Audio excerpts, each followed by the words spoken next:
Sejumlah stasiun pengisian bahan bakar umum, SPBU, di Makassar mengalami kekosongan stok Pertamax, sementara antrean panjang terjadi pada pembelian Pertalite. Berdasarkan pantauan Kabar Makassar, beberapa SPBU tampak tidak memiliki antrean untuk Pertamax. Salah satunya di SPBU Jalan Toddo Puliraya, di mana papan informasi menunjukkan tidak tersedianya bahan bakar tersebut. Hanya antrean kendaraan yang mengisi Pertalite yang terlihat cukup panjang.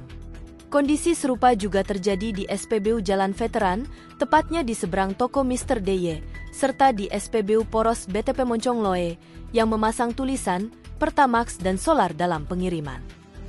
Wahyu, salah satu pengguna kendaraan bermotor, mengaku kesulitan mencari Pertamax untuk motornya.